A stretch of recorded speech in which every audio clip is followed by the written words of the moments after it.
স্টোরিংটা হচ্ছে saving the data and instruction to make readily available for further processing, মানে আপনার ডেটাটা সে নিয়ে যে ফার্দার প্রসেস করবে, প্রসেস করে আপনাকে একটা রেজাল্ট দিবে, এই প্রসেসিং এর জন্য আপনার কি করতে হয়, ডেটাটাকে স্টোর করতে হয়। সো স্টোরিং হচ্ছে কম্পিউটারের আরেকটা বেসিক অপারেশন, রাইট?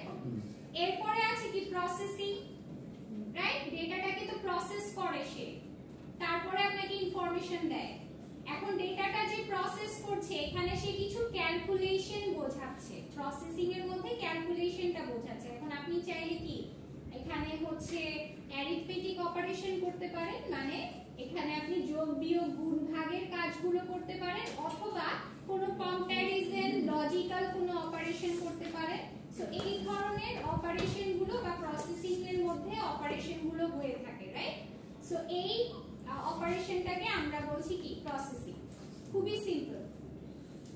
এরপরে কি আছে, প্রসেসিং হওয়ার পরে আপনাকে একটা রেজাল্ট সে শো করে, এই অপারেশনটাকে আমরা বলছি কি আউটপুটিং। যেটা আমরা ডিসপ্লেতে দেখি, ভিজুয়ালাইজ যেটা করি, সেটাই হচ্ছে কি আউটপুটিং প্রসেস, রাইট? আচ্ছা, আর লাস্টলি আরেকটা তার খুব ইম্পর্টেন্ট অপারেশন হচ্ছে কি কন্ট্রোলিং। কন্ট্রোলিং মানে এই চারটা যে অপারেশন সে করছে, এই চারটা অপারেশনকে একটা খুব সুন্দর সিকোয়েন্সিয়ালি অপারেট করার কাজগুলো কন্ট্রোলিং অপারেশনটা মেইনটেইন করে। ওকে, সো এই পাঁচটা অপারেশন মনে থাকবে কি কি ছিল? Inputting, storing, processing, outputting and controlling. মনে থাকবে এখন পাঁচটা? খুবই সহজ, কিন্তু নামের সাথেই ওদের কাজটা কিন্তু খুব সুন্দরভাবে বোঝা যাচ্ছে। ওকে, এখন পুরো চ্যাপ্টারে আমরা কিন্তু এই জিনিসটাই পড়ব যে ইনপুটিং কোথায় হচ্ছে, ইনপুট ইউনিটে, রাইট? আচ্ছা, এখন আসেন বেসিক অর্গানাইজেশন। এটার ফ্লো চার্টটা দেয়া আছে, এখানে একটা ডায়াগ্রাম দেয়া আছে, হ্যাঁ, যে ওর ইউনিট গুলো কিভাবে একটা আরেকটার সাথে কানেক্টেড। কিভাবে কানেক্টেড দেখেন, ইনপুট ইউনিট কি করছে, আপনার প্রোগ্রাম বা ডেটা গুলোকে ইনপুট হিসেবে গ্রহণ করছে, রাইট? গ্রহণ করার পরে আপনার কি করছে, সে স্টোরেজে যাচ্ছে, স্টোরেজ ইউনিটে যাচ্ছে, এবং কোথায় যাচ্ছে, কন্ট্রোল ইউনিটে যাচ্ছে। কন্ট্রোল ইউনিট কি করছে, কন্ট্রোলিং এর কাজটা করছে, এবং স্টোরেজ ইউনিট কি করছে, আপনার তার প্রসেসিং এর কাজটা করছে with the help of arithmetic logic unit, right? আচ্ছা, এরপরে যখন প্রসেস হয়ে গেল তখন কি করলো, আপনাকে একটা আউটপুট সে শো করছে, এবং আপনি যদি ডেটাটা সেভ করতে চান তাহলে সেটা সেকেন্ডারি স্টোরেজে সেভ হয়ে যাচ্ছে। ওকে, এটা হচ্ছে আমার টোটাল প্রসেস। ওকে, মাইক্রোফোন। তারপরে হ্যাঁ আইসিটি ক্লাস। সো এখানে বুঝতে পারছেন আপনার সেন্ট্রাল প্রসেসিং ইউনিটটা হচ্ছে টোটাল আপনার কম্পিউটারের যে সকল ইউনিট আছে, বাকি ইউনিটগুলো সেগুলোকে কন্ট্রোল করার কাজ করছে। ওকে, আচ্ছা, এখন প্রত্যেকটা ইউনিটের কাজ আমরা ডিফারেন্টলি এই চ্যাপ্টারে দেখেছি। যে ইনপুট ইউনিটের কাজটা কি, খুব সিম্পলিফাইড ওয়েতে যদি বলি তাহলে ইনপুট ইউনিটের কাজ হচ্ছে কি আপনার ডেটাগুলোকে গ্রহণ করা এবং ফার্দার প্রসেসিং এর জন্য রেডি রাখা। এখন ডেটাগুলোকে গ্রহণ করে যে ফার্দার প্রসেসিং এর জন্য রেডি রাখবে, কিভাবে সে রেডি রাখবে, সে কি করছে, সে আপনার ডেটাটা ফার্স্টে অ্যাকসেপ্ট করছে। অ্যাকসেপ্ট করার পরে এই ডেটাটা কিভাবে আছে, আপনি ইংলিশে ইনস্ট্রাকশন দেন, রাইট? ইংলিশে বা বাংলায় আপনার ল্যাঙ্গুয়েজে ইনস্ট্রাকশন দেন, বাট কম্পিউটারের ল্যাঙ্গুয়েজ কি বাইনারি না, সে তো আপনার ল্যাঙ্গুয়েজে বোঝে না।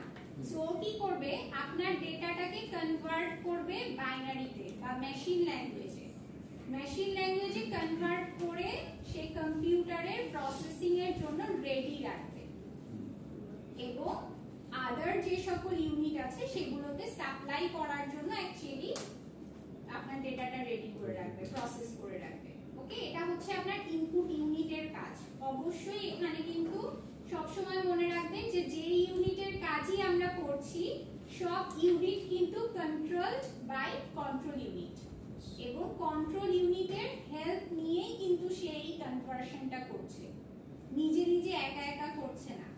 মানে আমার হচ্ছে কিবোর্ড দিয়ে তো আমি ইনপুট দেই, রাইট, বা মাউস দিয়ে যে ইনপুট দেই, হার্ডওয়্যার কিবোর্ডটা কিন্তু আপনার কনভার্ট করতে পারছে না। অবশ্যই এখানে প্রসেসিং ইউনিটের হেল্প আছে, ইনপুট আছে। ওকে, সো এই গেল আপনার ইনপুট ইউনিটের কাজ, তিনটা কাজ করে। এরপরে আসেন আউটপুট ইউনিট। আউটপুট ইউনিট কি করে? এই প্রসেস ডেটাটাকে একসেপ্ট করে, একসেপ্ট করে আবার কি করে, এই ডেটাটা এখন কোন ভাষায় আছে, মেশিন ভাষায় আছে না, আপনার ভাষায় তো আর নেই।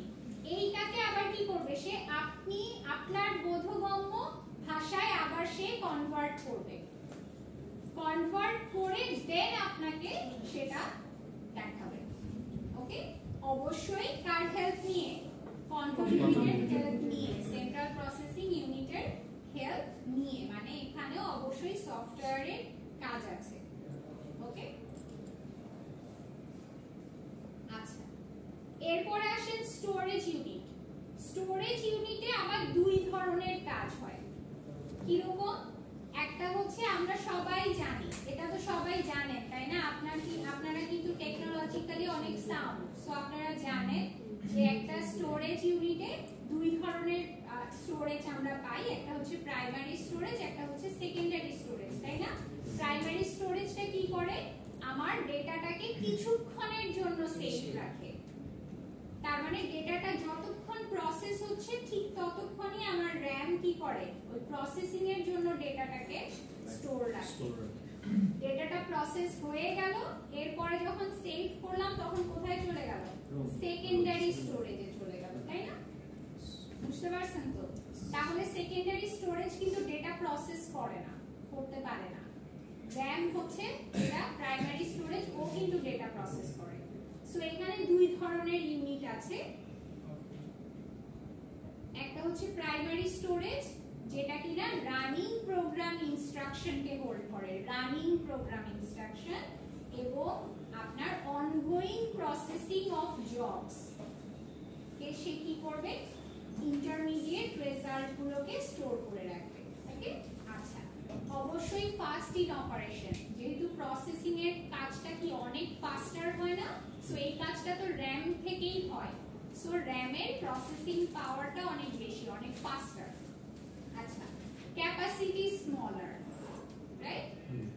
আচ্ছা, অনেক বেশি এক্সপেন্সিভ, র‍্যাম এর দাম বেশি, এবং ভলাটাইল, মানে কি পাওয়ার চলে গেলে আপনার ডেটাটাও হারায় যাওয়ার পসিবিলিটিস আছে, ডিলিট হয়ে যাওয়ার পসিবিলিটিস থাকে, রাইট? আচ্ছা, আর সেকেন্ডারি স্টোরেজ কি, just opposite of primary storage, আপনার প্রোগ্রাম স্টোরড প্রোগ্রাম ইনস্ট্রাকশনস কে হোল্ড করে, যেটা আপনার কাজ হয়ে গিয়েছে, ঠিক আছে, এবং stored jobs, hold data and information of stored jobs, যেগুলো অলরেডি স্টোর করা হয়ে গেছে এই কাজগুলোকে সে স্টোর করে, হোল্ড করে। এবং এটার ক্যাপাসিটি কি, লার্জার, অবশ্যই আপনার সেকেন্ডারি স্টোরেজের ক্যাপাসিটি তো বেশি, রাইট? আর কি করবেন, আপনার প্রাইমারি স্টোরেজের থেকে অবশ্যই সেকেন্ডারি স্টোরেজের দাম অনেক কম, আর ডেটাটা সে কি করে, পাওয়ার চলে গেলেও ডেটাটা সেভই থাকে। খুবই সহজ কিন্তু, মানে কঠিন কিছু কিন্তু না। আমি জানি না আপনারা এত ভয় কেন পাচ্ছেন। স্লোয়ার দেন প্রাইমারি স্টোরেজ, তার মানে হচ্ছে দেখেন প্রাইমারি স্টোরেজ কি, ওর প্রসেসিংটা অনেক ফাস্টার না, ও কিন্তু আপনার কাজটা যখন রান করছেন তখন হচ্ছে ও, আর যখন আপনি সেভ করছেন তখন সেভিংটা কিন্তু অনেক স্লো হয়, রাইট? খুব বেশি ফাস্টার, মানে অ্যাট লিস্ট প্রাইমারি স্টোরেজের থেকে স্লোয়ার হয়। আপনাদের আমাদের কাছে অনেক ফাস্টার লাগে, বাট হ্যাঁ, হার্ড ডিস্ক ফার্স্ট একটা এসএসডি আর হার্ড ডিস্কের মধ্যে পার্থক্য, এসএসডি ও তো মাচ ফাস্ট, আর অনেক মানে এসএসডি ও তো আপনার কি সেকেন্ডারি স্টোরেজ হিসেবেই আমরা কাজ করি, এটা দুটোই হচ্ছে আপনার সেকেন্ডারি স্টোরেজের মধ্যে পড়বে, হ্যাঁ, হার্ড ডিস্ক ও এসএসডি ও। আর প্রাইমারি স্টোরেজ হচ্ছে যেটা অলরেডি ইনক্লুডেড থাকে আপনার র‍্যাম, RAM যেটা ইনক্লুডেড থাকে আপনার পিসিতে বা হ্যাঁ প্রসেসর প্রসেসিং জন্যই RAM টা লাগে, রাইট? সো এই RAM টা হচ্ছে আপনার প্রাইমারি স্টোরেজ। আচ্ছা, এরপরে দেখেন আপনারা কন্ট্রোল ইউনিটে চলে আসেন। ঠিক আছে, কন্ট্রোল ইউনিটে কি হচ্ছে, দুইটা পার্ট থাকছে। অ্যাকচুয়ালি কন্ট্রোল ইউনিট না, central processing unit. Central processing ইউনিটে আমার দুইটা ইউনিট আছে, একটা হচ্ছে ALU আর একটা হচ্ছে CU। ALU কি করে, আপনার ম্যাথমেটিক্যাল সকল ক্যালকুলেশন হচ্ছে অ্যারিথমেটিক লজিক ইউনিটে হয়। নামটা দেখলেই বুঝতে পারবেন, অ্যারিথমেটিক লজিক ইউনিট মানে অ্যারিথমেটিক সকল যোগ বিয়োগ গুণভাগ এবং লজিক্যাল সকল অপারেশন এই ইউনিটটা সম্পন্ন করে। ঠিক আছে, আর কন্ট্রোল ইউনিট কি করে, কন্ট্রোল ইউনিট হচ্ছে ওর কাজটা বেশি, কারণ ও কি করছে, ও আদার্স সব ইউনিটের মধ্যে অপারেশন গুলো কিভাবে হচ্ছে, কখন হচ্ছে এবং হচ্ছে কিভাবে আপনার কাজটা সম্পন্ন হচ্ছে, পুরো ব্যাপারটাই অ্যাকচুয়ালি কন্ট্রোল ইউনিট দেখে। ওকে, so control unit of a computer system manages and coordinates the operations of all other components of the computer system. And control unit কি করে, control unit হচ্ছে আপনার সেন্ট্রাল প্রসেসিং ইউনিটের একটা পার্ট, যে কিনা কি করে আপনার প্রসেসরের অপারেশন গুলো কিভাবে হবে, অ্যাকচুয়ালি কি কোন ওয়েতে ডাইরেক্ট হবে সেটাকে কন্ট্রোল করে। ঠিক আছে, আর কি করছে, আপনার ইনপুট এবং আউটপুট ডিভাইস বা অন্যান্য যে ডিভাইস গুলো আছে সেগুলোর মধ্যে কমিউনিকেশন এবং কোঅর্ডিনেশনটা বিল্ড আপ করে।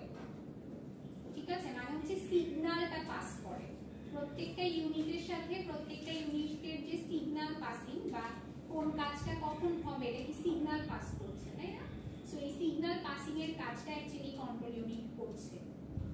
ওকে, আচ্ছা, সো এই ডেটা ফ্লো কিভাবে হবে, মানে একই জিনিস কিন্তু বারবার বলা হচ্ছে। দেখেন, it directs the operation of the other units by providing timing and control signals. Okay? All computer resources are managed by the control unit and it directs the flow of data between the central processing unit and other devices. ঠিক আছে, data ফ্লোটা কিভাবে হবে এটা কি করে, control unit ensure করে। আচ্ছা, এরপরে আসেন সেন্ট্রাল প্রসেসিং ইউনিট। অলরেডি আমরা জেনে গিয়েছি সেন্ট্রাল প্রসেসিং ইউনিট কি। সেন্ট্রাল প্রসেসিং ইউনিট হচ্ছে আমার অ্যারিথমেটিক লজিক ইউনিট এবং সেন্ট্রাল ইউনিটের কন্ট্রোল ইউনিটের একটা কম্বিনেশন। ঠিক আছে, দুইটা মিলে আমার সেন্ট্রাল প্রসেসিং ইউনিট। এটাকে ব্রেইন হিসেবে কনসিডার করছি কম্পিউটারের, কারণ ও কি করছে, ও আপনার সকল কম্পোনেন্টের যে যোগাযোগ সেই যোগাযোগটা সম্পন্ন করছে, ও সিগন্যাল পাস করছে। আমাদের ব্রেইন হিউম্যান বডিতে যেভাবে কাজ করে, আপনার ব্রেইন কিন্তু সিগন্যাল পাস করে, রাইট? যখন আপনি দেখবেন যে আপনার এই প্যারালাইসিস হওয়ার যে ব্যাপারটা, এটা কোথা থেকে আসে, ব্রেইন স্ট্রোক থেকে আসে, তাই না? তার মানে কোনো একটা নার্ভ আমার কাজ করছে না, কোনো একটা নার্ভ এন্ডিং ঠিকমতো সিগন্যালটা পাস করতে পারছে না আমার হাতে। দ্যাট ইজ ওয়াই কিন্তু আমার হাতটা আর মুভ করছে না, মানে আমার রাইট হ্যান্ডের জন্য যে নার্ভটা রেসপন্সিবল সেটাতে ব্লাড ফ্লো বন্ধ হয়ে গেছে, সিগন্যালটা পাস করার সিস্টেমটা অফ হয়ে গেছে। বুঝতে পারছি? সো আমার সেন্ট্রাল প্রসেসিং ইউনিটও এক্স্যাক্টলি সেম ওয়েতে অপারেট করে যেভাবে আমার ব্রেইন অপারেট করছে। ওকে, এরপরে যেটা করেছিলাম যে এই কম্পিউটার যে একটা সিস্টেম, ঠিক আছে, সেটার অ্যাকচুয়ালি প্রমাণ বা একটা সিস্টেম কিভাবে কাজ করে, একটা সিস্টেম হতে হলে কি কি ক্যারেক্টারিস্টিক্স আমার থাকতে হবে। সো একটা সিস্টেমের তিনটা ক্যারেক্টারিস্টিক্স থাকে। কি কি? একটা সিস্টেমের কখনোই আপনার কেবলমাত্র একটা এলিমেন্ট থাকবে না, একের অধিক এলিমেন্ট থাকবে এবং প্রত্যেকটা এলিমেন্ট একটা আরেকটার সাথে লজিক্যালি রিলেটেড হতে হবে। যে এটা আমরা এতক্ষণ দেখলাম তাই না, পাঁচটা যে আমরা এলিমেন্ট করলাম, পাঁচটা এলিমেন্ট একটা আরেকটার সাথে কিন্তু লজিক্যালি খুব সুন্দরভাবে কানেক্টেড, রাইট? আচ্ছা, এবং সবগুলো এলিমেন্ট একটা সিস্টেমেটিক ওয়েতে এমন ভাবে কাজ করতে হবে যেন আমার গোলটা অ্যাচিভ হয়। কম্পিউটারের গোল কি? আপনার একটা লজিক্যাল, একটা মিনিংফুল ইনফরমেশন আপনাকে প্রোভাইড করা, রেজাল্ট প্রোভাইড করা, তাই না? তো সেই গোলটা যেন অ্যাচিভ হয়, এভাবেই কিন্তু বাকি কম্পোনেন্টগুলো একটা খুব সুন্দর ম্যানারে কাজ করছে, সিকোয়েন্সিয়াল ম্যানারে। সো এটাই, ওকে? So that's it. আপনার চ্যাপ্টার 2 তে এই পড়াশোনা, এর বেশি আর কিছুই নাই। ম্যাম ফার্স্টের টুকুই পারবো, যে পাঁচটা বেসিক, এরপরে ওখান থেকেই তো আসতেছে আপনার পাঁচটা যে অপারেশন করলে, এখন ওই পাঁচটা অপারেশন কে কে করতেছে, ওই কাজগুলাই কিন্তু ইনপুট ইউনিট ইনপুটিং এর কাজ করছে, স্টোরিং এর কাজ করছে স্টোরেজ ইউনিট, আউটপুট ইউনিট কাজ করছে কি আউটপুটিং, এন্ড আপনার প্রসেসিং এর কাজ করছে কে আপনার অ্যারিথমেটিক লজিক ইউনিট, আর কন্ট্রোল ইউনিট কিসের কাজ করছে কন্ট্রোলিং এর কাজ করছে। খুবই সিম্পল কিন্তু এই পাঁচটা ইউনিট ওই পাঁচটা কাজ করছে। সো পাঁচটা অপারেশন, এরপরে ইউনিট পাঁচটা করলাম, তার মধ্যে দুইটা ইউনিট মিলে একটা ইউনিট মার্জ করতে পারি আমরা, সেটা হচ্ছে সেন্ট্রাল প্রসেসিং ইউনিট, কি কি অ্যারিথমেটিক লজিক ইউনিট এবং হচ্ছে আপনার কন্ট্রোল ইউনিট, রাইট? এরপরে লাস্টলি আমরা করলাম যে পুরো সিস্টেমটা কিভাবে কাজ করছে। একটা সিস্টেম হতে হলে, একটা গোল অ্যাচিভ করতে হলে যে একটা সিস্টেম মেইনটেইন করে চলতে হয় আমাদের, সেই সিস্টেমের মধ্যে এলিমেন্টগুলো কিভাবে সাদৃশ্যপূর্ণভাবে কাজ করলে একটা গোল অ্যাচিভ করা যায়। একটা কোশ্চেন, ইন্টারমিডিয়েট ওই প্রাইমারি স্টোরেজে ইন্টারমিডিয়েট রেজাল্টস, ওটা ইন্টারমিডিয়েট রেজাল্টসটা ইন্টারমিডিয়েট রেজাল্টস বলতে বোঝাচ্ছে যে ইনিশিয়াল যে রেজাল্ট, মানে ধরেন যে আপনি একটা যখন অনেকগুলো ডেটা নিয়ে কাজ করেন তখন তো একটা ইনফরমেশন পাচ্ছেন টাস্ক, বাট এই অনেকগুলো ডেটার কিন্তু আপনি হচ্ছে কিছু সাব রেজাল্ট থাকতে পারে, তাই না? তো এই সাব রেজাল্ট গুলো মিলে আবার একটা রেজাল্ট হতে পারে, তো সেটাই বুঝিয়েছে যে ইন্টারমিডিয়েট যে রেজাল্টস গুলো আছে সেগুলো স্টোর থাকে। ঠিক আছে, কারণ আপনি একটা বড় প্রবলেম সলভ করছেন, সেই বড় প্রবলেমটা তো আমরা ছোট ছোট প্রবলেমে ভাগ ভাগ করে করে করি, তাই না? তো ছোট ছোট প্রবলেমের তো একটা ছোট ছোট সলিউশন থাকে, ওই সলিউশন গুলোকে বলছি আপনার ইন্টারমিডিয়েট রেজাল্ট। ঠিক আছে, আমার মনে হয় সেকেন্ড চ্যাপ্টার এখন ক্লিয়ার হওয়া উচিত নাকি? ক্লিয়ার না? আচ্ছা, এখন তাহলে আমরা একটু এক্সেলে চলে যাই আজকে, ঠিক আছে? আপনারা সবাই মাইক্রোসফট অফিস শিখতে তো আগ্রহী নাকি? আচ্ছা, আমরা এক্সেলের কাজ কি মোটামুটি পারি? মোটামুটি। আচ্ছা, সো জি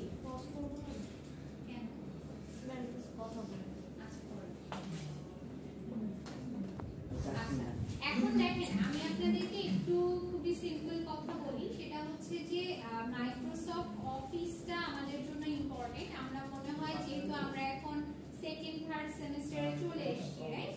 সো এটা মনে হয় আমাদের থার্ড সেমিস্টার, সো আমরা মোটামুটি প্রেজেন্টেশন বানাতে পারি, রাইট?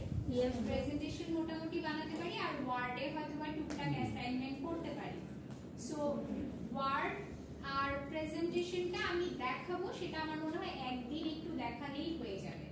সেই প্রবলেমটা আমার কাছে মনে হয় যে এক্সেলটা শিখতে পারলে আমাদের ওয়ার্ড আর প্রেজেন্টেশনেরও অনেক ফাংশনালিটিস শেখা হয়ে যাবে, কারণ এই তিনটা কিন্তু আপনার কি একই রকম। এটা তিনটারই দেখবেন যে বেসিক যে ইনস্ট্রাকশন গুলো আছে সেগুলো মোটামুটি মিলানো পসিবল। আচ্ছা, এখন সবার প্রথমে আমরা কম্পিউটারের ডিরেক্টরি তো চেক করতে পারি বা ডিরেক্টরি তো চেঞ্জ করতে পারি, রাইট? সো আমি যেখানে আপনি আপনার পাওয়ারপয়েন্ট বলছি, মাইক্রোসফট এক্সেলটা ফাইলটা ওপেন করতে চাচ্ছেন, এক্স্যাক্টলি সেই ডিরেক্টরিতে আমরা চলে যাব, হ্যাঁ, মানে সেই ফাইলে চলে যাব। সো সেখানে গিয়ে আপনি জাস্ট দুইটা ওয়ে আছে এক্সেল ওপেন করার, একটা হচ্ছে রাইট ক্লিক করে আপনি নিউ এ গিয়ে ওপেন করতে পারেন, ওখানে ডিরেক্টলি আছে এখানে। নিউ এ গেলে আপনি দেখবেন এখানে অপশন ডিরেক্টলি চলে আসছে, এটা একটা ওয়ে। আরেকটা ওয়ে হচ্ছে এখানে সার্চ বারেও আপনি হচ্ছে এক্সেল ক্রিয়েট করতে পারেন, ঠিক আছে। সো আমি হচ্ছে ফার্স্ট অপশনটাই চুজ করছি। নিউ এ গিয়ে আমরা কি করব, আমরা মাইক্রোসফট এক্সেল ওয়ার্কশিট ওপেন করলাম। আচ্ছা, এটা ক্রিয়েট করলে আমার ডকুমেন্টটার একটা নাম দিব আমি, লেটস সে আমি 14 ইংলিশ নাম। আচ্ছা, এখন এই ডকুমেন্টটাতে আমরা জানি যে ডাবল ক্লিক করলেই ডকুমেন্টটা ওপেন হয়ে যাবে, রাইট? ইয়েস। আচ্ছা, এখন এক্সেল এর মধ্যে দেখবেন এই ধরনের একটা ইন্টারফেস আসবে, ঠিক আছে, যেখানে কিনা আপনার অনেকগুলো ছোট ছোট ছোট ছোট ঘর করা আছে।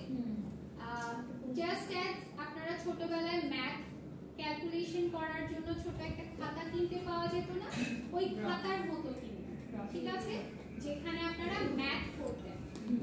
সো এখান থেকে কিন্তু এটার কনসেপ্টটা আপনি চিন্তা করতে পারেন যে এক্সেলটা অ্যাকচুয়ালি ক্যালকুলেশনের জন্যই আপনার লঞ্চ করা হয়েছে, যেন এখানে আপনি অনেক ধরনের ডাটা নিয়ে ক্যালকুলেট করে সেই ডাটাগুলো দিয়ে একটা ইনফরমেশন পেতে পারেন।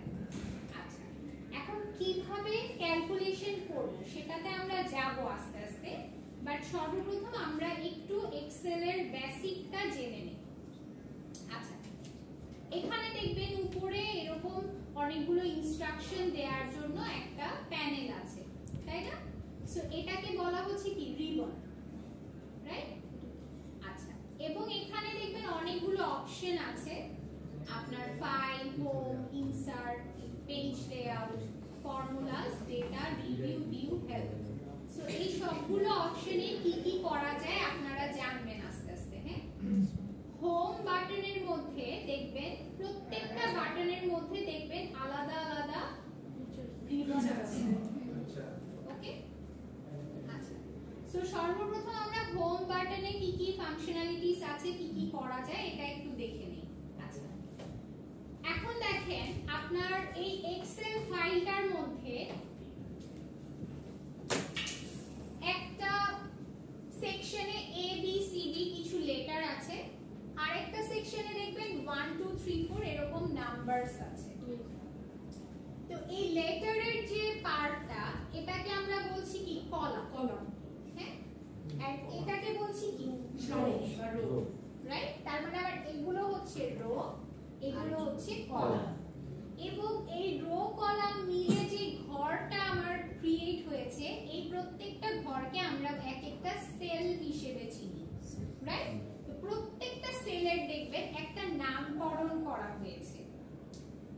এই এ কলামের প্রথম সেলটাকে বলা হচ্ছে A1, ওকে। তো নামকরণ দেখে আমরা বুঝতে পারবো যে কত কলামের কোন কলামের কত নাম্বার রো অ্যাকচুয়ালি এটা। এবং আপনি যখন আপনার কার্সরটা প্রত্যেকটা সেলে সিলেক্ট করে রাখবেন তখনই দেখবেন এইখানে আপনার নেম বক্সের মধ্যে আপনার এই সেলটার নামটা কিন্তু অটোমেটিক্যালি চলে আসছে, রাইট? সো এখানে দেখেন এইচ কলামে কত 8 নাম্বার রো আপনি সিলেক্ট করেছেন, ওকে, বুঝতে পারছি? আচ্ছা, এখন এই এক্সেলের ধরে যে A1 সেলের মধ্যে আপনি কোন একটা কাজ করতে চাচ্ছেন বা কিছু টাইপ করতে চাচ্ছেন, তাহলে টাইপ যখন আমি করব তখন অ্যাকচুয়ালি এখানে দেখেন ফাংশন নামে একটা ফর্মুলা বার আছে, যেটার নাম হচ্ছে কি fx, হ্যাঁ। সো এখানে আপনি কিন্তু টাইপ করলে এই সেলটার মধ্যে টাইপিং হবে, ওকে। আচ্ছা, এখন দেখেন আমরা প্রথম, আচ্ছা লেটস সে এখানে আপনি একটা সিরিয়ালের জন্য একটা হেডিং দেন সিরিয়াল নাম্বার, হ্যাঁ, এন্ড এখানে লেটস সে আপনি একটা দিয়ে দেন নেম, age, এখানে লেটস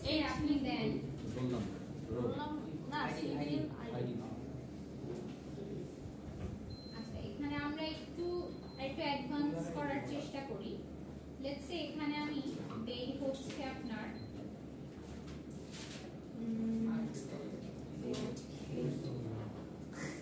পাওয়ার বাড়ানো Hour. Hourly. Wow. এরপরে লেটস সে আমি আপনাকে দিলাম আওয়ারলি ওয়েজ আর হচ্ছে কি দেয়া যায় বলেন, এরপরে হচ্ছে আপনার monthly wage working working hour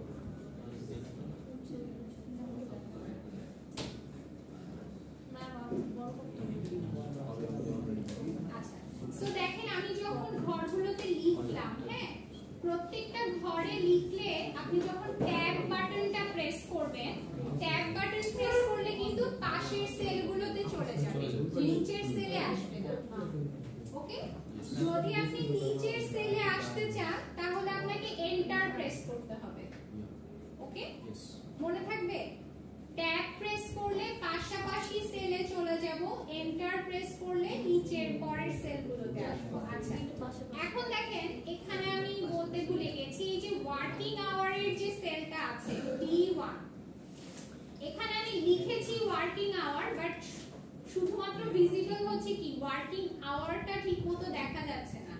so এটাকে আপনি চাইলে এই যে দেখেন বারটার যখন ডি এবং ই কলামের মাঝামাঝি যখন আপনি কার্সারটাকে ধরবেন ঠিক লাইন বরাবর, তখন এরকম ডাবল সাইডেড অ্যারো একটা চিহ্ন আসবে। হ্যাঁ, ছোট বড় এটা যখন আসবে এটা দিয়ে আপনি চাইলে কার্সারটা মাউসটাতে ক্লিক করে আপনার মাউসকে এভাবে ঘোরালে নড়ালে চেঞ্জ হবে, এটা একটা ওয়ে, এটা করতে পারেন।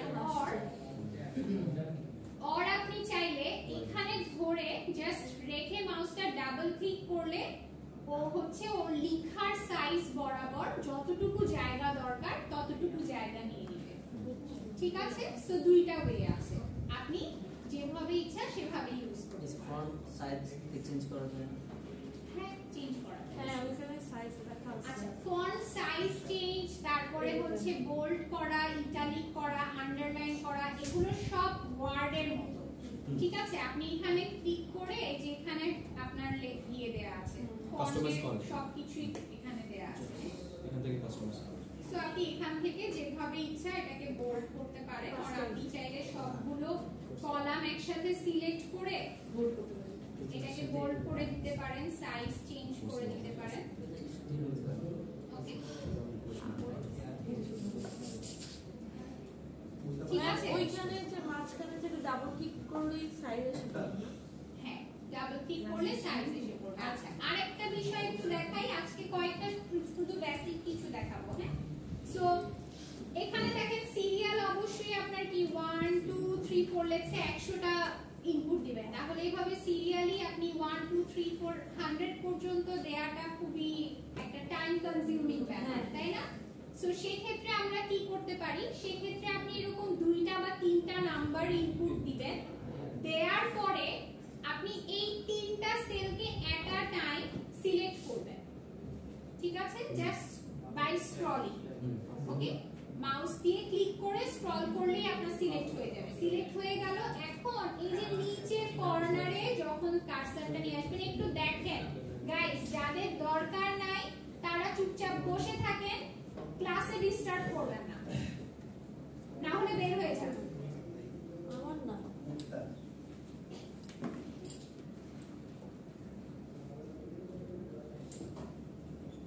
অ্যাটলিস্ট যারা শিখতে চায় তারা শিখুক।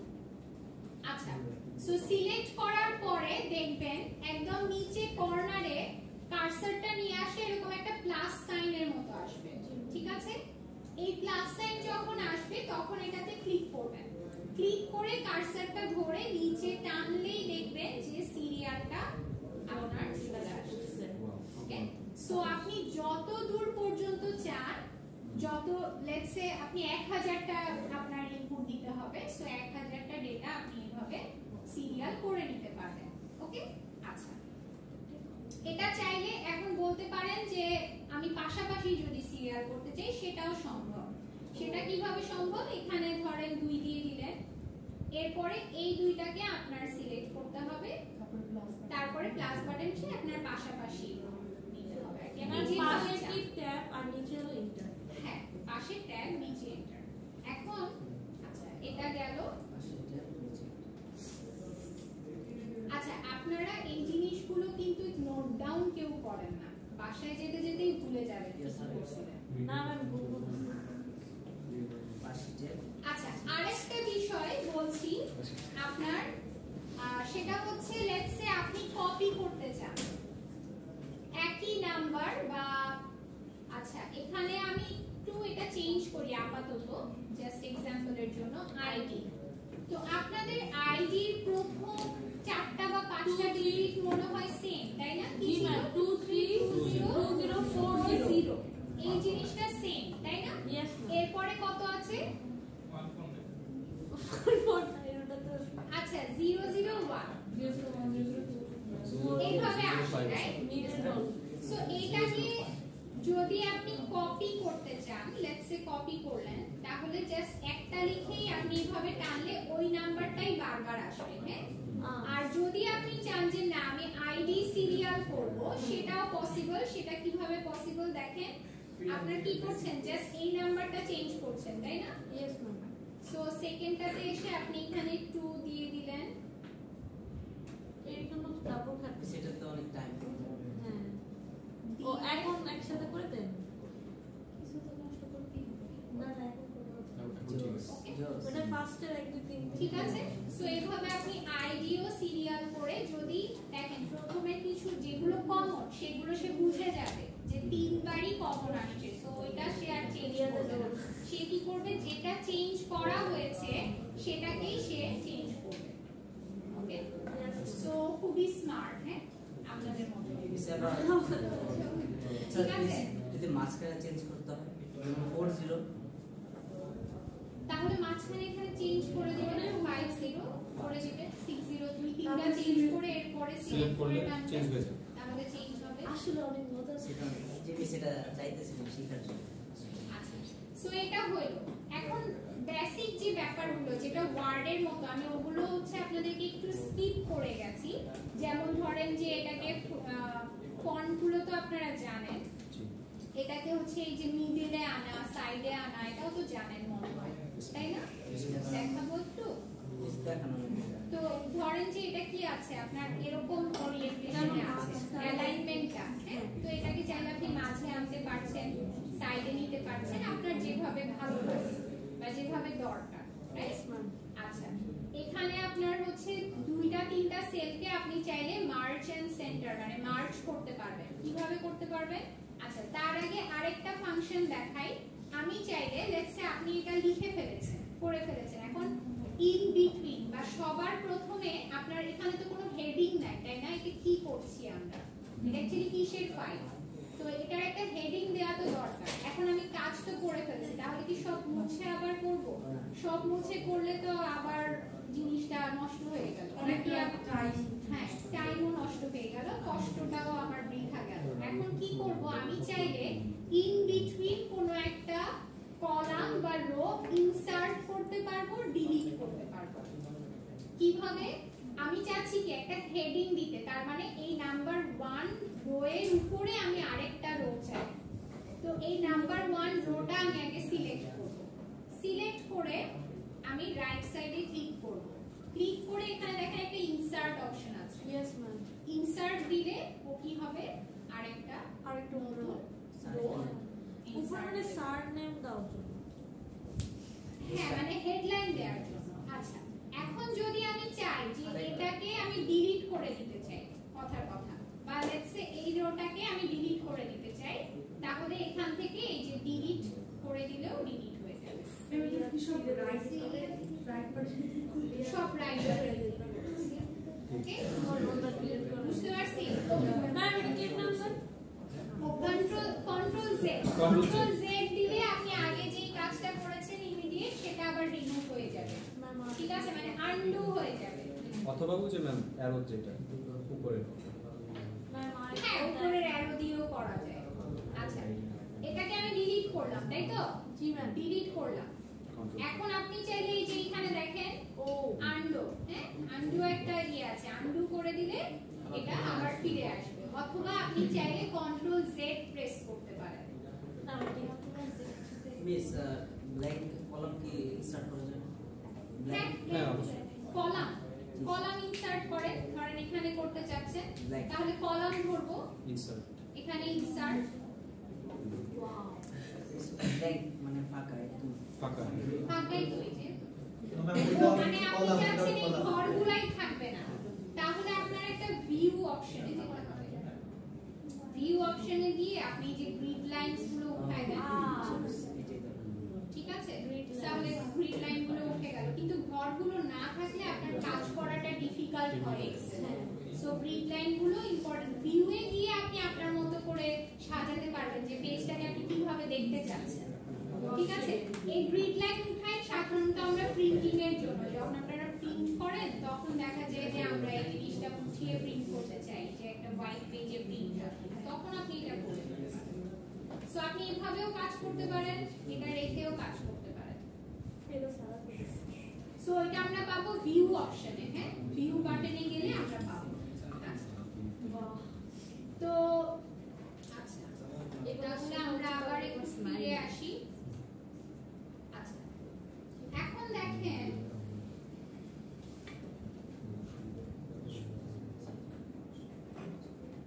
আমাদের আইসিটি ম্যামে বসে আচ্ছা আমরা কি কি শিখলাম? আমরা শিখলাম যে কিভাবে কপি করব, কিভাবে নাম্বারস হচ্ছে আমরা সিরিয়াল করব, আর হচ্ছে কিভাবে আমরা ইনসার্ট করব, রাইট? রো কলাম কিভাবে ইনসার্ট করব, রো কোনটা কলাম কোনটা, সেল নাম্বারগুলো আমরা চিনলাম। আচ্ছা এখন আমরা দেখব যে হেডলাইন, আমরা একটা হেডিং দিতে চাই, তাই তো? সো লেটস সে এখানে আমরা দিতে চাচ্ছি যে এমপ্লয়ি ডেটাবেস, মানে এরকম কিছু একটা, হ্যাঁ। এখন এটা দেখতে তো ভালো লাগছে না, আমি চাই যে এই পুরোটার সাথে ও মার্জ হয়ে যাক, মানে A B C D E এই চারটা কলাম আমার মার্জ হয়ে যাবে শুধুমাত্র এই হেডিং এর জন্য। তাহলে আমি যেখানে মার্জ করতে চাচ্ছি সেই সেলগুলো আগে সিলেক্ট করে নিব, এরপরে মার্জ এন্ড সেন্টার, এই মার্জ এন্ড সেন্টারে ক্লিক করলে এটা পুরোটা একটা সেল হয়ে গেল। ওকে, এখন এটাকে আপনি আপনার মতো করে সাজিয়ে নিতে পারেন, ঠিক আছে। এটাকে আপনি কালারস চেঞ্জ করতে পারেন অর হোয়াটএভার ইট ইজ।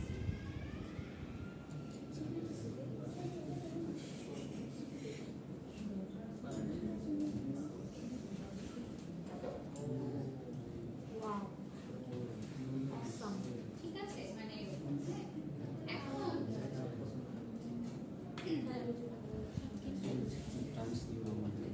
আচ্ছা ম্যাম আমি যদি রোল নাম্বার বোল্ড করতে যাই একসাথে সবগুলো কি রকম? হ্যাঁ একসাথে সব সিলেক্ট করবেন, সিলেক্ট করে বোল্ড করে দিবেন, আর বড় বড় জন্য সাইজ সবকিছু এখানে দেয়া থাকবে। প্রেজেন্টেশন টাইপের হ্যাঁ মানে এখানে যে আপনার কাজগুলো আছে এগুলো আপনারা ওয়ার্ডেও পান প্লাস পাওয়ার পয়েন্টেও পান, একই রকম, হ্যাঁ। আচ্ছা এখন আপনারা একটা ওয়ার্কিং আওয়ারলি ওয়েজ ধরি, লেটস সে ম্যাম আমি এই স্যালারি পর্যন্ত কাজ করলাম, এখন ওটাকে আমি কিভাবে মানে প্রিন্ট আউট করে বের করব? এটা ও কিভাবে প্রিন্ট করবেন? জি মানে এই স্যালারি পর্যন্ত কন্ট্রোল পি দিলে কন্ট্রোল পি অথবা কন্ট্রোল পি দিলে এরকম আসবে, মানে আপনাকে এখানে একটা মানে এটাকে বলে হচ্ছে এখানে একটা রিভিউ দেখাচ্ছে, হ্যাঁ, যে কিরকম হবে আপনার পেজটা প্রিন্টিং এর পরে। যখন আমি পেজটা প্রিন্ট করব তখন এক্স্যাক্টলি এরকম দেখতে আসবে। আর ম্যাম যদি আমি এটা পিডিএফ আকারে যদি বানাতে চাই, আচ্ছা যদি এটাকে আপনি পিডিএফ করতে চান তাহলে কি করব? দেখেন ফাইলে চলে যাব, ফাইলে গিয়ে সেভ অ্যাজ, হ্যাঁ সেভ অ্যাজ যাওয়ার পরে আপনার কাছে ডিরেক্টরিটা চাইবে যে আপনি কোথায় সেভ করতে চাচ্ছেন। সো আমি লেটস সে দিস পিসিতে চলে গেলাম, এখানে গিয়ে লেটস সে আমি ডেস্কটপেই সেভ করতে চাই, হ্যাঁ, কিন্তু আমি চাই কি এটাকে পিডিএফ ভার্সনে। সো এখানে দেখেন সেভ অ্যাজ টাইপ নামে একটা অপশন আছে, এখানে চলে গেলে আপনি এখানে দেখেন পিডিএফ আছে, পিডিএফ এ দিয়ে যদি আপনি সেভ করেন তাহলে এটা আপনার সেভ হয়ে যাবে, প্লাস এটা দেখতে কি রকম হয়েছে পিডিএফটা অটোমেটিক্যালি ওপেন হয়ে যাবে। তাহলে এগুলো রোড কিছু দেখা যাবে না, দেখা যাবে না। আচ্ছা, যদি আপনি দেখাতে চান যে আমি একটা ঘর করে দেখতে চাই যে এটা এরকম না, দেখতে একটু সুন্দর লাগবে, হ্যাঁ, তো সেক্ষেত্রে আমি কি করব, এই পুরোটা সিলেক্ট করে নিব। সিলেক্ট করে নিয়ে এখানে দেখেন বর্ডারস দেয়ার একটা অপশন আছে, এই যে এখানে, হ্যাঁ, বর্ডারস। সো আপনি চাইলে কি রকম বর্ডার চাচ্ছেন, লেটস সে আমি অল বর্ডার চাই। এখন যখন আমি এটাকে পিডিএফ করব তখন কিন্তু তারপরে আপনি যেই ডিরেক্টরিতে চাচ্ছেন এখান থেকে আপনার সব চলে আসবে, ঠিক আছে। ডেস্কটপে গেলাম, এখানে আমি পিডিএফ সেভ, মানে এই নামে ফাইল আছে, হ্যাঁ এই নামে ফাইল আছে, এই জন্য আমাকে ওটা বলেছে আমি রিপ্লেস এটা রেজাল্ট কার্ডের কথা বলতে কিছু চেঞ্জ করে দিলেই সেভ হয়, ঠিক আছে। ছোট ছোট রেজাল্ট কার্ড অনেক ম্যাম প্রিন্টে যখন করতে গেলে সাইজ ছোট হয়ে যাচ্ছে, বড় সাইজ তখন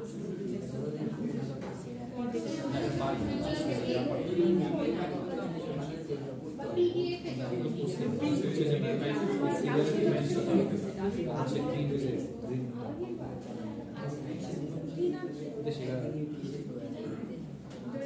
অর্ধেক হয়ে গেছে, সব পেজটাতেই হচ্ছে তখন আপনার সাইজটা বাড়াতে হবে। দেখেন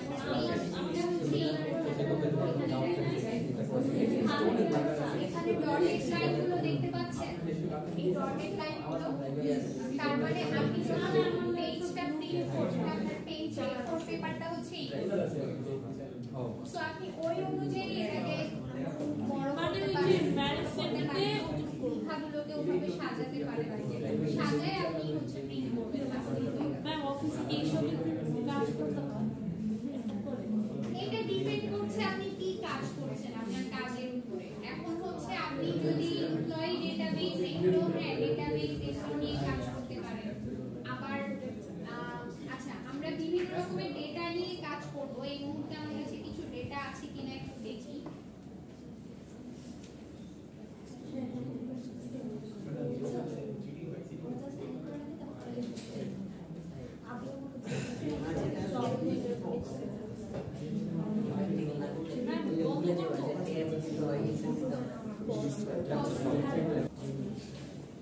ম্যাম আরেকবার দেখাবেন ভালো অপারেটর না আছে। একটু তারপরে আমরা ফোকাস দিতেছি ম্যাম ফোকাস ম্যাম এইটুটা আরেকবার দেখাবেন ফার্স্ট স্টেপটা, আচ্ছা মানে ইকুয়াল দিয়ে। আচ্ছা আরেকবার দেখি কি করছেন। এখানে ফর্মুলা সেট করার জন্য ইকুয়াল সাইন দিচ্ছি, এরপরে যেইটার সাথে যোগ বিয়োগ গুণ ভাগ বা যাই করতে চাই সেই সেলটা আগে চুজ করব। করার পরে আমার এইম হচ্ছে কি, আমার এইম হচ্ছে আমি এখানে ক্যালকুলেট করব পার্সেন্টেজ, সো ইনটু 20%, এটা আমরা জানি রাইট। দিয়ে এন্টার দিলাম, হয়ে গেল। ম্যাম এখন- সিলেক্ট করার জন্য কি দুইবার ট্যাপ করা লাগবে? না, একবারই ক্লিক করলেই হবে মাউস দিয়ে। এখন এটাকে জাস্ট কপি করবে, কপি, আইসা পড়বে। ওকে। আই উইশ সো এখন প্রত্যেকবার দেখেন এটাকেও সিরিয়ালিও নিয়ে নিবে, E2 E3 E4 E5 E6 E7 E8 E9। Yes ma'am. So ও কিন্তু সিরিয়ালি আপনার কলামগুলোকে চুজ করে নিয়েছে, ঠিক আছে। এখন মেডিকেল কস্ট হচ্ছে আপনার 10%, কার 10%, বেসিকের 10%। এন্ড বেসিক তাহলে এখন এটার ফর্মুলাটা কি হবে বলেন তো? Ma'am G2 equal equal to দিয়ে তারপর এখানে 44 ইকুয়াল E2 G জি কেন হবে? বেসিক কোনটা? বেসিক হচ্ছে বেসিকটা, হ্যাঁ। তাহলে বেসিক E2 E2 হবে। আচ্ছা, E2 ই সিলেক্ট করব, into into 10%। 10% হয়ে গেল। আচ্ছা 44 এখন এটাকে আপনি কপি করেন, into 10%। E2 মানে হচ্ছে যে সারির কলামের জন্য। ঠিক আছে। সারির কলাম। আচ্ছা, এর কমিশন 10%, তাই না? সো এটাও সেম, এটা আর এটা কি সেমই হবে, রাইট? Yes, ma'am. সো এখানে একবার আমার লিখতে হবে ফর্মুলাটা, কারণ আপনি যদি পাশাপাশি কপি করেন, আরেকটা জিনিস মনে রাখতে হবে, যখন আপনি পাশাপাশি ফর্মুলা চেঞ্জ করবেন তখন কিন্তু আপনার পাশাপাশি হচ্ছে কলামগুলো চেঞ্জ হতে থাকবে, তখন কলাম চেঞ্জ হবে, রো কিন্তু চেঞ্জ হবে না। সো তখন আবার ফর্মুলাটা আপনার ডিফারেন্ট ওয়েতে ক্যালকুলেট করতে হবে, বুঝতে পারছেন? মানে আমি এই সূত্রটাকে যদি পাশাপাশি কপি করি, পাশাপাশি যদি কপি করি তাহলে কি হবে, এখানে যখন আপনি কপি করছেন তখন কি হচ্ছে, ও রো গুলা চেঞ্জ হচ্ছে না, কলামটা কিন্তু ই টু ই থাকছে, রো গুলো চেঞ্জ হচ্ছে। কিন্তু যদি আমি পাশাপাশি কপি করি তাহলে রোটা 2 থাকবে কিন্তু কলামগুলো চেঞ্জ হতে থাকবে, বুঝতে পারছেন? এই দিকে যদি আপনি কপি করেন সো সেই ক্ষেত্রে আবার ফর্মুলাটা আপনার সেম থাকবে না, চেঞ্জ হয়ে যাবে, তাই না? সো ওইভাবে আপনার সেট করতে হবে যে আপনি কোথায় ফর্মুলা বসাচ্ছেন এবং এরপরে ফর্মুলাগুলো কোথায় কপি করবেন, কিভাবে কপি করবেন। কমপ্লিকেটেড হয়ে গেল? না ম্যাম। ঠিক আছে, এই পর্যন্ত সবাই ক্লিয়ার? আমার তো মনে হচ্ছে 2-3 জনই কথা শুনছেন, বাকিরা সব ফোন চালাচ্ছেন, না হলে নিজেদের মধ্যে গল্প করছেন, না হলে এপাশে ওপাশে তাকায় আছেন। মানে আসলে আমি বুঝতে পারছি না যে আপনাদের সমস্যাটা কোথায় নাকি আমার সমস্যাটা কোথায়, সেটাও আমি বুঝতে পারছি না।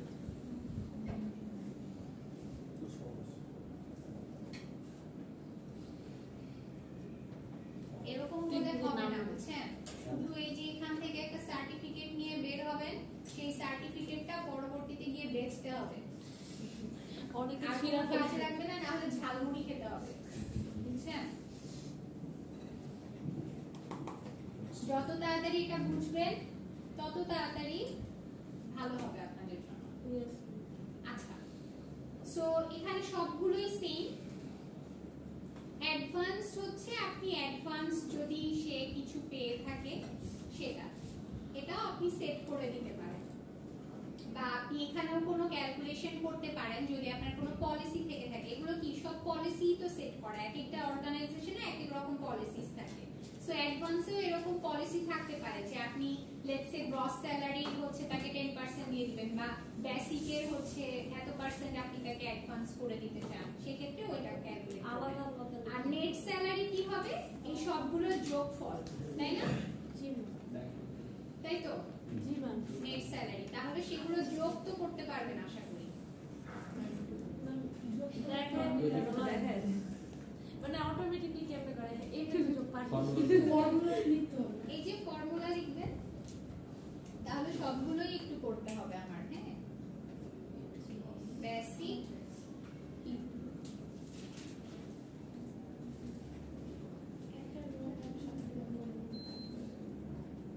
এটা তো পারবো না। একদম সবগুলো না করলে তো নেট স্যালারি দিবে। ও আচ্ছা না, আমি আচ্ছা। এই তিনটাই যোগ করে দেখাবো, এগুলো ডিলিট করতে হবে।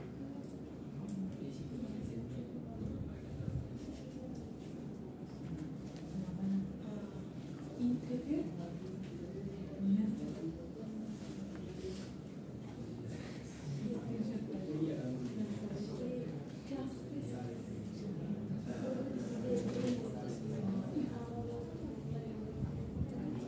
আচ্ছা, অ্যাডভান্স লেটস সে আমি অ্যাডভান্স দিচ্ছি ওকে 100 টাকা ছিল। লেটস সে অ্যাডভান্স আমি তাকে দিচ্ছি ঈদ বোনাস 20%। 100 টাকা। 30 আছে। আমি করবো ঠিক আছে, তাহলে নেক্সট নেট স্যালারিটা কি হবে? নেট স্যালারিটা হবে অ্যাকচুয়ালি এই E2 থেকে K2 পর্যন্ত যোগফল, রাইট? আচ্ছা, তাহলে এখানে কি করতে হবে? ইকুয়াল তো অবশ্যই দিব, এরপরে সাম দেওয়ার পরে যেটা করব একটা ব্র্যাকেট দিয়ে দিতে পারেন, ওকে। ঠিক আছে? এখানে আপনি প্রত্যেকটা, এখানে দেখেন ব্র্যাকেট দিয়ে দিলে ফর্মুলাটা কি রকম হবে, সিনট্যাক্সটা চলে আসছে, নাম্বার 1 নাম্বার 2 নাম্বার 3 দিয়ে আবার ব্র্যাকেট ইনক্লুড, মানে প্রত্যেকটা সেল আপনি চাইলে কপি করতে পারেন, মানে সিলেক্ট করতে পারেন। অর আরেকটা হচ্ছে আপনি ফার্স্ট যে সেলটা সেটা কপি, সেটা দিলাম, সেটা সিলেক্ট করলাম, করে একটা কোলন দিতে পারেন কোলন দিয়ে লাস্ট যে সেলটা আছে সেটা কত দিলাম সিলেক্ট তাহলে কি সবগুলো সিলেক্ট হয়ে গেল মানে ফার্স্টে E2 টা দিব দেন কোলন দিয়ে K2 ওকে দিয়ে ব্র্যাকেট অফ সাবমিট করে মানে সিলেক্ট করে কেন অটোমেটিক এসে বলবে না হ্যাঁ সিলেক্ট করলে অটোমেটিক চলে আসবে ওকে বুঝতে পারছেন ম্যাম কোলনতে পর ব্র্যাকেট দিয়েছি ম্যাম এরকম আমাদের কমার্সে ম্যাথ ছিল আপনি কমা কমা দিয়েও করতে পারেন ঠিক আছে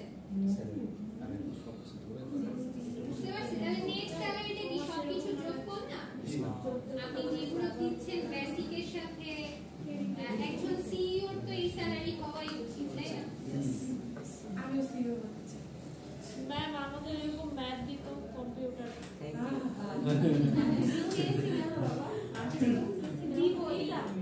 না ম্যাম থ্যাংক ইউ। যাদের ল্যাপটপ আছে ল্যাপটপ না আপনাদেরকে অ্যাসাইনমেন্ট দিব হ্যাঁ ঠিক আছে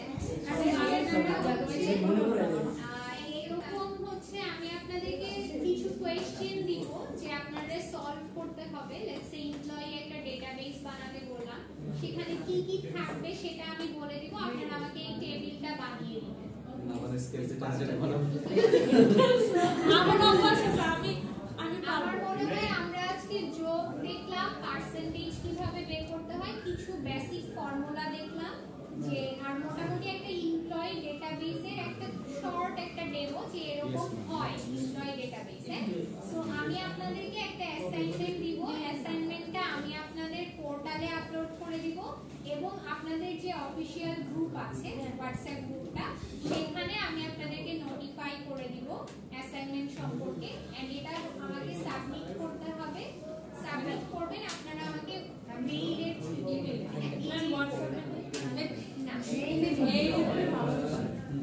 ইমেইলে করবেন এবং আপনারা যে ফাইলটা এই যে এক্সেল ফাইলটা ওয়েট আ মিনিট গাইস আপনারা এক্সেল ফাইলটা যখন সেভ করবেন এই ফাইলটার নাম রিনেম করবেন আপনাদের আইডি নাম্বার দিয়ে ঠিক আছে ঠিক আছে আপনারা হচ্ছে সময় মতো অ্যাসাইনমেন্টটা পেয়ে যাবেন এটা একটু বন্ধ করে ম্যাম এরকম টাইপেরই ম্যাম দিবেন